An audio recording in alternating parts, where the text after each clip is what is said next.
نحمدہ و نصلی و نسلم علی رسولہ الکریم، اما بعد فاعوذ باللہ من الشیطان الرجیم، بسم اللہ الرحمن الرحیم۔ الا ان اولیاء اللہ لا خوف علیہم ولا هم یحزنون، صدق اللہ مولانا العظیم و صدق رسولہ النبی الکریم الامین، ونحن علی ذلک من الشاہدین والشاکرین والحمد للہ رب العالمین۔ واجب الاحترام سامعین و حاضرین، اللہ کے فضل و توفیق سے آج کا جو خطبہ جمعہ ہے، جس عنوان پر چند باتیں آپ کی خدمت میں عرض کروں گا، اس کا تعلق عالم اسلام کی ایک بہت بڑی شخصیت حضرت شیخ عبد القادر جیلانی، جنہیں غوث اعظم کے لقب سے ہم یاد کرتے ہیں۔ آج کا دن 11 ربیع الثانی خاص ان کی وفات اور وصال کا دن ہے، تو انہی کی سیرت، زندگی، تعلیمات، خدمات کے حوالے سے چند باتیں آپ کی خدمت میں عرض کروں گا۔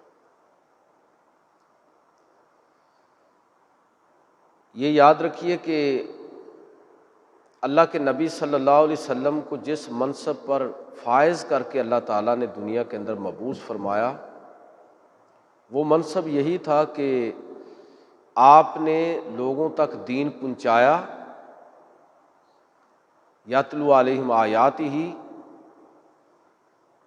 اور لوگوں کا تزکیہ کیا، ویزکیہم، اور آپ صلی اللہ علیہ وسلم نے اگر ان کو دین کے فہم میں کسی جگہ کوئی مسئلہ ہے، بات سمجھنے کوئی ابہام پیدا ہوا ہے، تو آپ صلی اللہ علیہ وسلم نے اس ابہام کو دور فرمایا، یعنی یعلمہم الکتاب والحکمہ۔ یہ منصب ہے آپ کا۔ آپ یہ ساری خدمات جس طرح کہ اس منصب کا تقاضا تھا، اس کو پورا کر کے اس دنیا سے رخصت ہوئے، لیکن ظاہر ہے کہ یہ دین تو قیامت تک کے لیے ہے۔ تو آنے والے ادوار میں اسی آپ کے منصب کے جو مختلف گوشے میں نے عرض کیے، کوئی کسی طرف اور کوئی کسی طرف اپنی خدمات انجام دینے لگا، صحابہ میں سے بھی، اس کے بعد محدثین اور فقہا، اور پھر آخری دور میں جو خیر القرون کا دور جسے ہم کہتے ہیں، صوفیہ۔ یہ حدیث اکثر آپ سنتے ہیں کہ نبی صلی اللہ علیہ وسلم فرمایا کہ خیر القرون قرنی، میرا زمانہ بہترین ہے، ثم الذین یلونہم ثم الذین یلونہم، پھر اس کے بعد کا زمانہ اور پھر اس کے بعد کا زمانہ۔ تو ان تمام زمانوں کا مزاج اگر آپ سمجھیں تو وہ دعوت اور تبلیغ ہے، علم، تحقیق اور جستجو، اور علم کا وہ عروج جو نبی صلی اللہ علیہ وسلم نے جس کا آغاز اقرا کے ساتھ فرمایا تھا، کہ پھر بعد میں کس طرح مختلف علوم کی جو شاخیں ہیں ان کے موجد مسلمان بنے۔ ایسے ایسے علوم، یعنی انسانی تاریخ میں ایسے علوم مسلمانوں نے بعض ایسے علوم دریافت کیے، ایجاد کیے کہ جس کی کوئی پہلے مثال ہی موجود نہیں تھی۔ لہٰذا آپ فقہا کو دیکھیں، محدثین کو دیکھیں، سیرت نگاروں اور مورخین کو دیکھیں اور ان کی خدمات کو دیکھیں، تو آپ کو یہ ساری باتیں سمجھ آئیں گی۔ خیر القرون کے اسی آخری دور کے اندر ایک طبقہ ظاہر ہوا جسے صوفیہ کہا جاتا ہے، جنہوں نے خاص طور پر پیغمبر صلی اللہ علیہ وسلم کی زندگی کا یہ پہلو جو تھا کہ آپ وَيُزَكِّيهِمْ، یعنی مزکی بن کے آئے ہیں، لوگوں کا تزکیہ کرنے کے لیے آئے ہیں۔ جہاد کے منصب کو خاص طور پر صحابہ کرام نے پورا کیا۔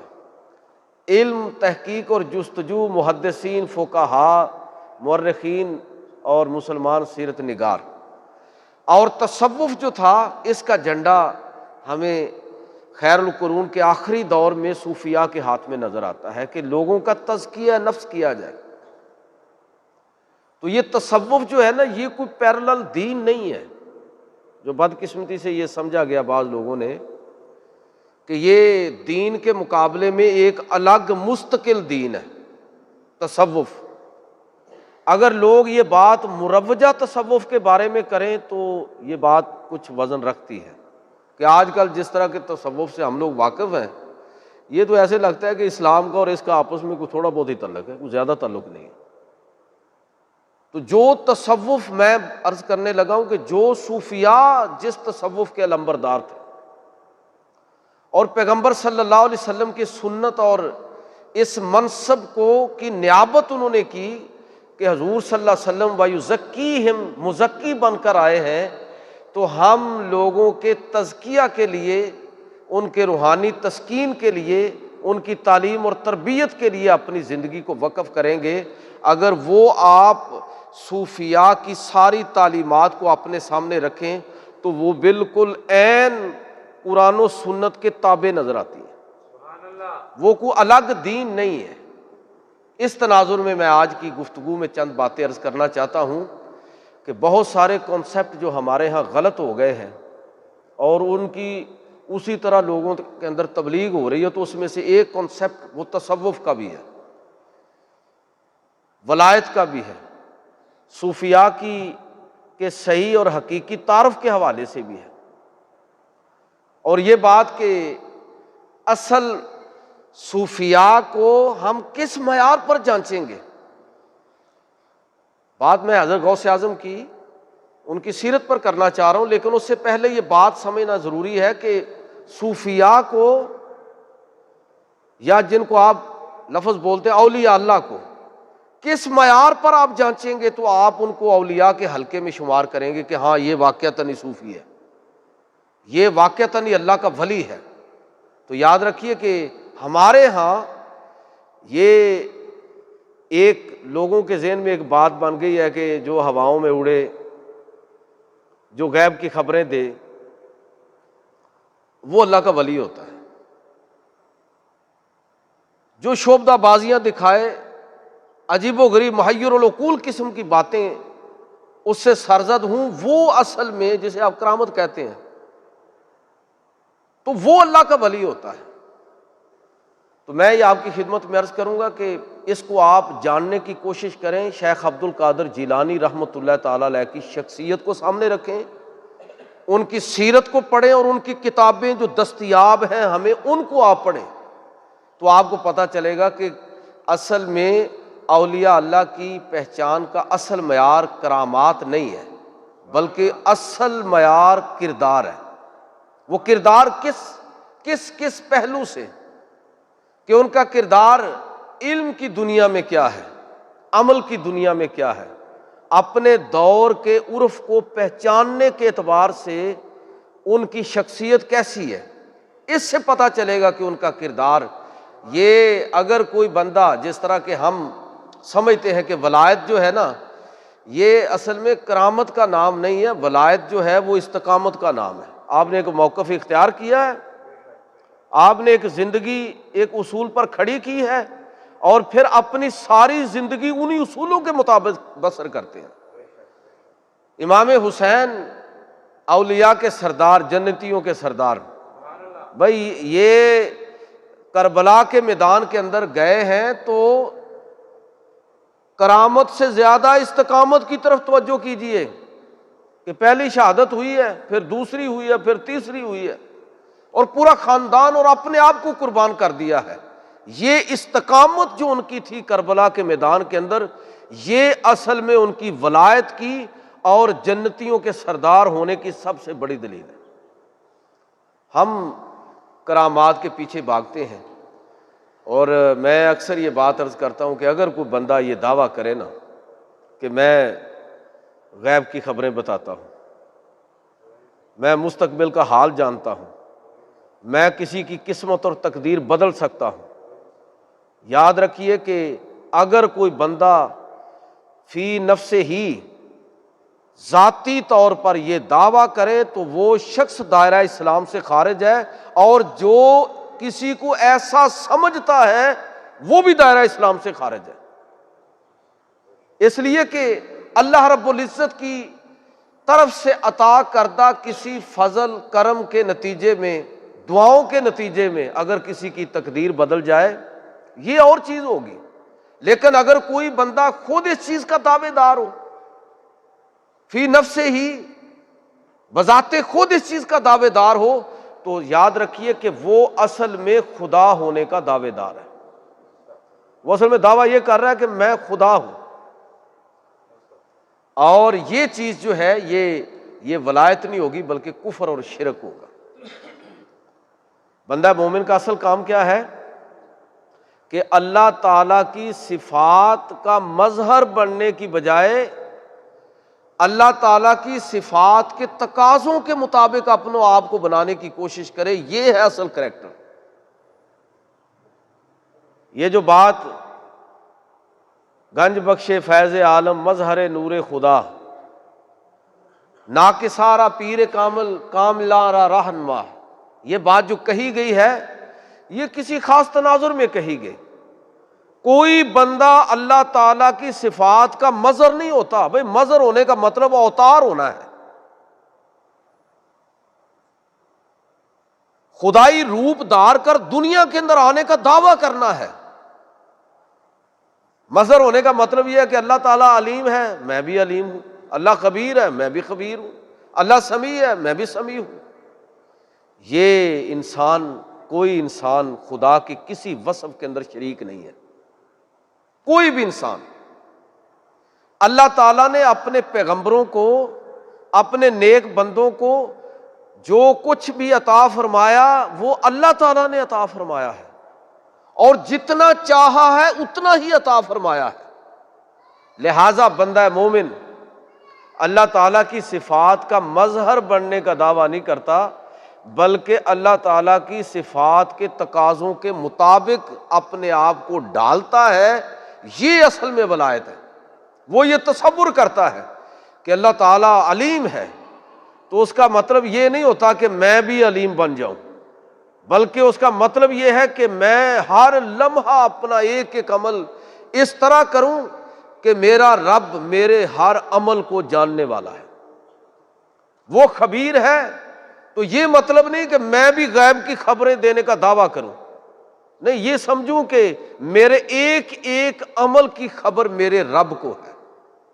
الا حاضل قیاس کہنے کا مطلب یہ ہے کہ اصل ولایت یہ ہے کہ اللہ کے نیک بندے اولیاء کرام وہ اللہ تعالیٰ کی صفات کے تقاضوں کے مطابق اپنے آپ کو اس طرح ڈالتے ہیں کہ ان کی پوری زندگی لوگوں کے لیے عمل کا ایک شاندار نمونہ اور صحیح معنوں میں صفات ذات باری تعالیٰ کا ایک اس طرح کا نمونہ ہمارے سامنے آتا ہے کہ ہمیں سمجھ آتی ہے کہ واقعتاً یہ ہے اصل میں کرامت، یہ ہے اصل میں کردار کی عظمت۔ اور حضرت شیخ عبد القادر جیلانی رحمۃ اللہ تعالی علیہ، آپ نے اپنے پوری زندگی اور کردار کے ذریعے ہمیں بتایا اور سمجھایا کہ اصل میں ولایت ہے کیا، غوثیت کیا ہے، اللہ کے محبوب بننے کا مطلب کیا ہے، اس کی بنیاد کہاں سے رکھی انہوں نے۔ میں وہ معروف باتیں دہراؤں گا نہیں جو آپ پہلے سے جانتے ہیں کہ ماں سے اجازت لے کر نکلے ہیں، رستے میں چوروں سے کس طرح ٹاکرا ہوا اور وہاں ان کا کردار کس طرح ظاہر ہوا سچائی کے ساتھ۔ یہ اصل میں یہ کردار ہے، اس کردار کی وجہ سے غوث اعظم وہ کہلاتے ہیں کہ جھوٹ نہیں بولنا۔ کردار بتائے گا کہ اصل انسان کی کرامت کیا ہے، یہی اس کی کرامت ہے۔ اور پھر یہ کرامت جب استقامت کے اندر ڈلتی ہے تو بندہ اللہ کا ولی بن جاتا ہے، تو ساری زندگی پھر اسی طرح۔ ہم کسی اور طرح کے تصوف سے اس وقت جو ہم واقف ہیں وہ تصوف کا اور ہی کوئی تصور ہے جو ہمارے ذہن میں ہے۔ میں اکثر عرض کرتا ہوں کہ کردار کے حوالے سے کہ یہ سوچنا چاہیے کہ یہ دودھ کے اندر جو پانی ملاتے ہیں یہ یہودی ملاتے ہیں،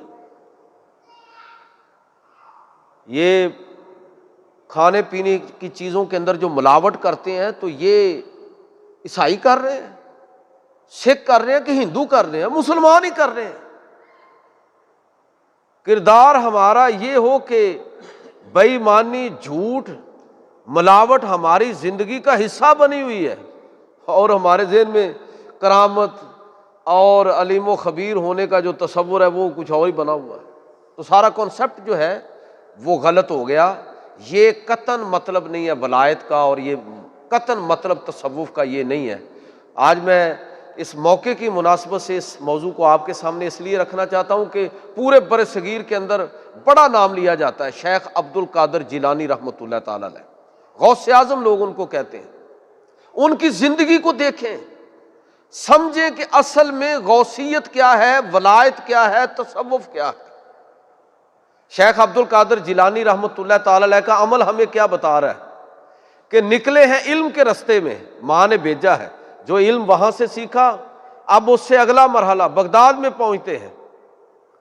بغداد میں پہنچتے ہیں تو 9 سال تک ریگولر ایک مدرسے کے اندر تعلیم حاصل کرتے ہیں۔ 9 سال تک تعلیم حاصل کی۔ یہ صرف 9 سال نہیں، پچھلے سال الگ ہے۔ پھر 30 سال تک، 30 برس تک 16 علوم کا درس دیا ہے، تدریس کی ہے۔ یہ جو میں کر رہا ہوں یہ تدریس نہیں ہے، تقریر ہے۔ تدریس اور چیز ہے، جب آدمی کلاس میں باقاعدہ کالج میں، یونیورسٹی میں، مدرسے میں بیٹھ کے طلباء کو پڑھاتا ہے، وہ تدریس اور ہے۔ یہ واعظ و نصیحت کے زمرے میں آئے گا، جو اس وقت جس طرح میں کر رہا ہوں۔ تدریس بہت مشکل کام ہے اور فن ہے پورا، اور اس کے لیے بڑی اعلیٰ علمی صلاحیت چاہیے۔ شیخ عبد القادر جیلانی رحمۃ اللہ تعالی علیہ 30 برس تک بغداد کے مدرسے میں آپ تدریس کے فرائض انجام دیتے رہے، اور 16 علوم ان کی تدریس کرتے رہے۔ علوم تو زیادہ جانتے تھے، لیکن جن علوم کی آپ نے تدریس کی، مثلا میں سمجھانے کے لیے عرض کرتا ہوں کہ تفسیر ایک فن ہے، ایک علم ہے۔ اصول تفسیر، تاریخ تفسیر اور حدیث ایک علم ہے، لیکن اصول حدیث، تاریخ حدیث، اسماء الرجال، جرح و تعدیل وغیرہ وغیرہ، تو اتنے علوم، جس میں پھر فلسفہ ہے، منطق ہے، ان علوم کی آگے شاخیں ہیں۔ یہ 16 علوم کی آپ مستقل تدریس کرتے رہے 30 سال تک، اور راؤنڈ اباؤٹ ہر سال 3000 علماء آپ کے مدرسے سے فارغ و تحصیل ہوتے رہے۔ 3000 علماء، کم و بیش، کبھی زیادہ کبھی تھوڑے۔ اس لحاظ سے آپ ذرا جمع تفریق کریں تو یہ 1 لاکھ سے زیادہ علماء، جید علماء آپ نے اس امت کو دیے ہیں، تب اس دنیا سے رخصت ہوئے ہیں۔ باقی خدمات الگ ہیں، جو واعظ و نصیحت ہو رہی ہے، درس و تدریس ہو رہی ہے۔ میں خاص ایک بطور معلم کی جو آپ کی خدمات ہیں، شیخ الحدیث اور شیخ التفسیر کے طور پر آپ کی جو خدمات ہیں، وہ آپ کو گنوا رہا ہوں۔ تو آپ ذرا تصور کریں کہ 30 سال تک لاکھوں لوگوں کو آپ نے تعلیم دی ہے، واعظ و نصیحت کیا ہے، اور پھر جب 91 برس کی عمر میں آپ انتقال فرماتے ہیں تو زندگی کے آخری لمحے تک یہی آپ کی ترتیب ہے۔ تو پھر میں اگر یہ بات کہوں کہ جو صوفی ہوتا ہے نا، وہ جاہل نہیں ہوتا، وہ اپنے دور کا سب سے بڑا زمانے کی نبض پر ہاتھ رکھنے والا ہوتا ہے، زمانے کو جاننے والا ہوتا ہے، ان علوم سے واقف ہوتا ہے جو اس دور کی ضرورت ہے، ان فنون کو جاننے والا ہے، اپنے دور کے عرف کو جاننے والا ہے، اور اسی دور کے تقاضوں کے مطابق اس کی دعوت اور تبلیغ بھی ہوتی ہے، اس کے واعظ و نصیحت بھی ہوتے ہیں، اس کی درس و تدریس بھی ہوتی ہے۔ اور شیخ عبد القادر جیلانی رحمۃ اللہ تعالی علیہ ایسی ہی ایک شخصیت تھے کہ آپ نے علم کے میدان میں ایسی ہی خدمات انجام دی۔ تو یہ شیخ عبد القادر جیلانی، الفتح الربانی ان کی کتاب، سر الاسرار ان کی کتاب، غنیت الطالبین ان کی کتاب، اور دیگر متعدد کتابیں، اتنی کتابوں کا مصنف، صوفی، عالم، امام، خطیب، مدرس، معلم اور مزکی، لوگوں کا تزکیہ کرنے والا، یہ ہے شیخ عبد القادر جیلانی، اور یہ ہے غوث اعظم جن کو لوگ کہتے ہیں۔ تو میرے بھائیوں، آج پورے ملک میں خاص طور پر اس موضوع پر گفتگو اہل سنت کی مساجد کے اندر ہو رہی ہے کہ چونکہ خاص دن ہے آج بڑی 11ویں شریف کا، تو میں نے چاہا کہ تھوڑا سا ہم جائزہ لے لیں کہ شیخ عبد القادر جیلانی رحمۃ اللہ تعالی علیہ تھے کیا، ان کا علمی قد کاٹ اور ان کا کردار کیا تھا۔ اگر آپ ان کے علمی قد کاٹ کی بات کریں تو ایک بہت بڑا نام ہے امام ابن جوزی رحمۃ اللہ تعالی علیہ، اسی دور کے آدمی ہیں۔ وہ خود بہت بڑے محدث اور مفسر تھے۔ کہتے ہیں کہ مجھے بعض لوگوں نے کہا کہ بغداد کے اندر ایک بڑی شخصیت ہے شیخ عبد القادر جیلانی، درس و تدریس اور واس و نصیحت کرتے ہیں، آپ بھی اس میں شریک ہو جائیں۔ کہتے ہیں کہ میں ان کو سننے کے لیے وہاں گیا، میں نے دیکھا کہ انہوں نے ایک آیت پڑھی ہے اور اس آیت کی ایک تفسیر کی، تو میں نے کہا کہ یہ تو مجھے پتہ ہے۔ دوسری کی تو میں نے کہا کہ اس کا بھی مجھے پتہ ہے۔ 11 تفسیریں کی شیخ عبد القادر جیلانی نے کہ اس آیت کا یہ بھی مطلب ہے، یہ بھی مطلب ہے، اور اس کا یہ مطلب بھی ہو سکتا ہے۔ کہتے 11 تک تو میں نے کہا کہ یہ مجھے پتہ ہے، لیکن وہ رکے نہیں اور اس آیت کے 40 پہلو بیان کر دیے۔ کہتے میں حیران ہو گیا اور میں نے کہا کہ واقعتاً نہیں، یہ شخص اس قابل ہے کہ قرآن مجید فرقان حمید کی تدریس کرے۔ صوفی قرآن کی تدریس کرنے والا ہوتا ہے۔ یہ کس طرح کے صوفیاء ہیں آج کل؟ یہ ناچے ہیں، ناچے،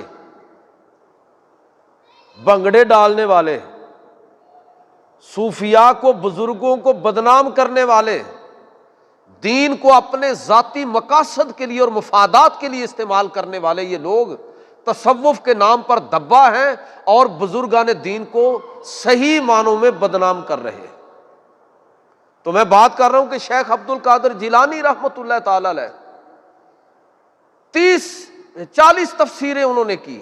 امام ابن جوزی کہتے ہیں کہ جب 40 تفسیریں بیان کرنے کے بعد انہوں نے پھر کہا کہ الآن نرجع من القال الی الحال، یہ تو ہو گئی اس کی نقلی تفسیریں، اب ہم آئیں گے اس کی عقلی تفسیروں کی طرف، اس کے باطنی معانی کی طرف۔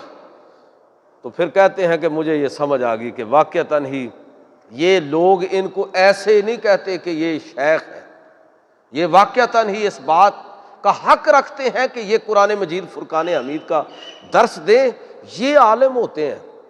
ہماری بدقسمتی یہ ہے کہ ہم تو عالم سے واقف ہی نہیں ہے۔ جو آدمی 4 صورتیں یاد کر لے، کوئی ظاہری گیٹ اپ ٹھیک کر لے، یعنی شریعت کے ظاہری تقاضوں کے مطابق، تو ہم سمجھتے ہیں کہ بس ٹھیک ہے، زبردست۔ اور اگر وہ خوش الحان ہو اور اچھے طریقے سے جوم جام کے شعلہ بیانی بھی کر سکتا ہو تو کیا بات ہے، اس سے بڑا عالم ہی کوئی نہیں۔ بھائی یہ عالم نہیں ہے، یہ شعبدہ بازی ہو سکتی ہے، یہ زبان و بیان کی قادر کلامی ہو سکتی ہے۔ اصل بات یہ ہے کہ علمی ڈیپتھ کتنی ہے اس آدمی کے اندر، قرآن و سنت کو سمجھنے کی کتنی صلاحیت وہ رکھتا ہے، قرآن کی روح کتنی وہ اس کی روح پر حاوی ہے، قرآن مجید کے مفاہیم پر کتنا وہ حاوی ہے۔ اس سے پتہ چلے گا کہ وہ آدمی کتنا دین کو سمجھنے والا اور جاننے والا ہے۔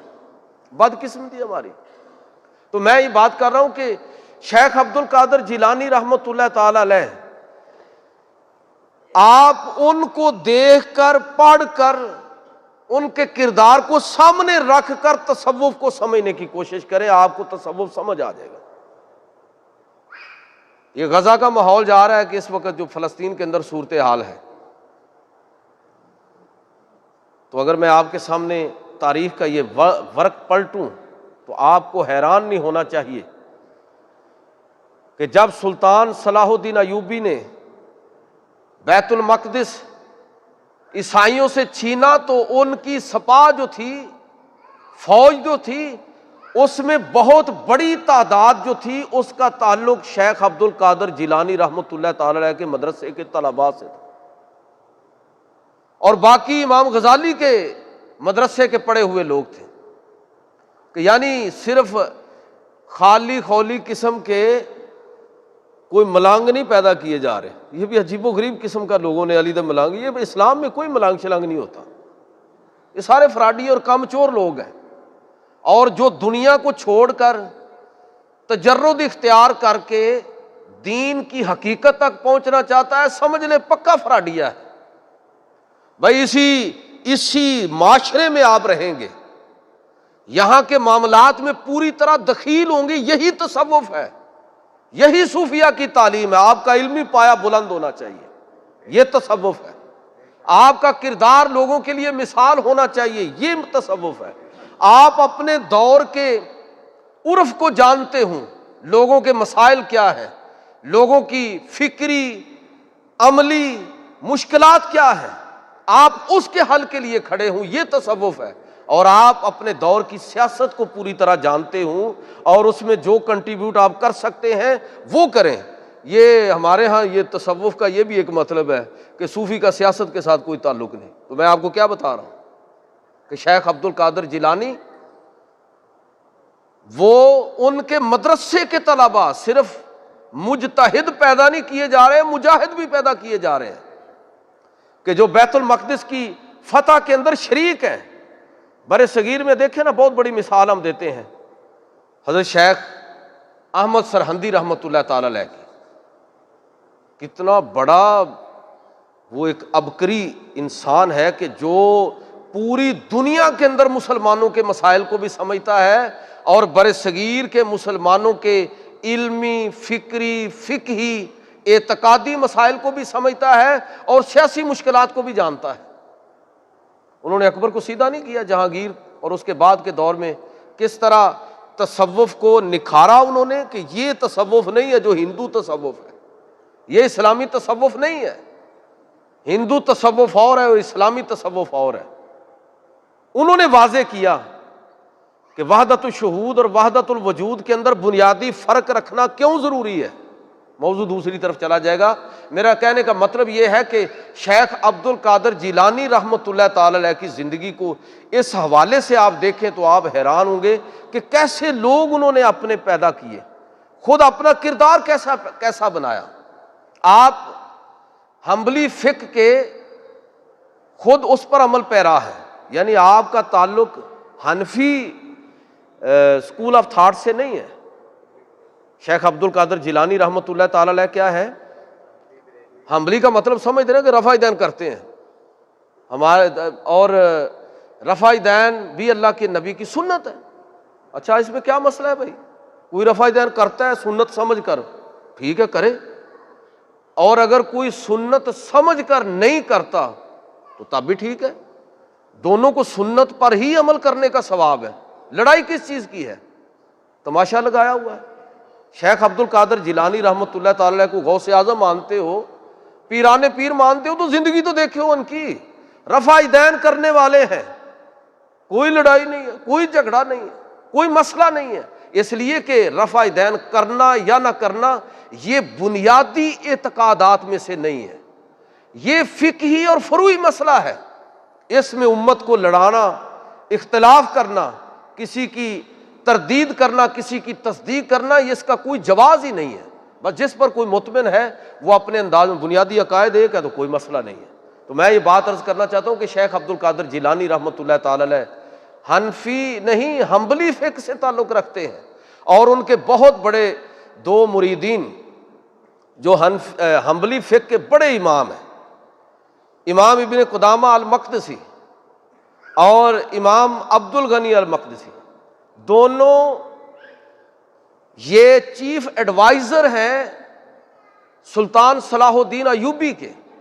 اس سے آپ اندازہ کریں کہ صوفیاء کی تعلیمات، اور یہ دونوں ان کے مریدین اور خلفاء میں ہیں. غور کریں ذرا کہ کس درجے کے مرید اور خلفاء ہیں شیخ عبد القادر جیلانی کے کہ وہ چیف ایڈوائزر ہیں سلطان صلاح الدین ایوبی کے. یہ کن صوفیاء کی بات آپ آج کر رہے ہیں؟ مروجہ تصوف اس وقت اسلام کو صحیح معنوں میں بدنام کر رہا ہے. یہ جو مروجہ کا میں لفظ بول رہا ہوں بار بار، مروجہ تصوف، جس تصوف سے آج میں اور آپ واقف ہیں۔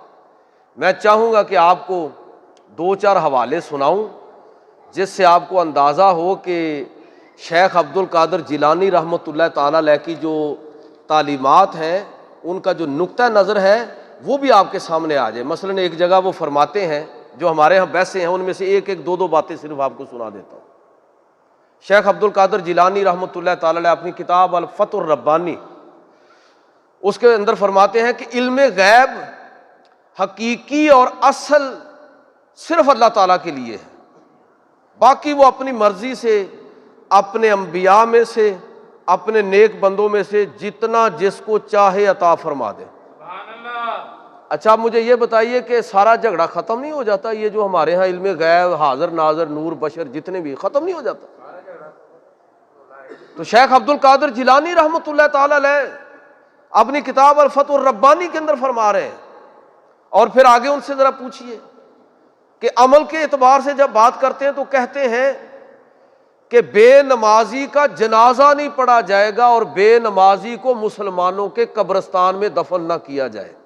یہ کون کہہ رہے ہیں؟ پیران پیر شیخ عبد القادر جیلانی رحمۃ اللہ تعالی علیہ، اور حوالہ ان کی کتاب غنیت الطالبین، کتاب موجود ہے، گھر جا کے پڑھ لیجئے بے شک، کہ بے نمازی کا جنازہ بھی نہ پڑھا جائے، اور اس کو، یہ ویسے انہی کا فتویٰ ہے، باقی علماء یہ فتویٰ نہیں دیتے، لیکن وہ اس معاملے میں اتنے سخت ہیں۔ میں صرف یہ حوالہ اس لیے آپ کو سنا رہا ہوں کہ وہ کون سا پیر ہے؟ یہ پیران پیر تو کہہ رہے ہیں کہ اس کا جنازہ ہی نہیں پڑھا جائے گا اور مسلمانوں کے قبرستان میں دفن نہیں کیا جائے گا، اور یہ کون سے پیر ہیں جو آج لوگوں کو نمازیں معاف کر رہے ہیں اور شریعت کی پابندیاں ختم کر رہے ہیں ان کے لیے؟ یہ اصل میں وہ ڈاکو ہیں جو لوگوں کے ایمان کو لوٹ رہے ہیں، تصوف کے نام پر صوفیاء کو بدنام کر رہے ہیں۔ کوئی تعلق نہیں ہے ان کا اسلام کے ساتھ، کوئی تعلق نہیں ہے ان کا تصوف کے ساتھ، اور کوئی تعلق نہیں ہے ان کا صوفیاء کے اس گروہ کے ساتھ کہ جنہوں نے نہ صرف دین کو لوگوں تک پہنچایا بلکہ لوگوں کا تزکیہ نفس کیا اور ان کو دین کی حقیقی روح سے آشنا کیا۔ شیخ عبد القادر جیلانی رحمۃ اللہ تعالی علیہ، آپ تصوف آپ کی نظر میں کیا ہے ذرا سنیے۔ کتاب غنیت الطالبین فرماتے ہیں کہ شریعت جو ہے نا یہ درخت ہے، طریقت اس کی ٹہنیاں ہیں، اور معرفت اس کے پتے ہیں، اور حقیقت اس کا پھل ہے۔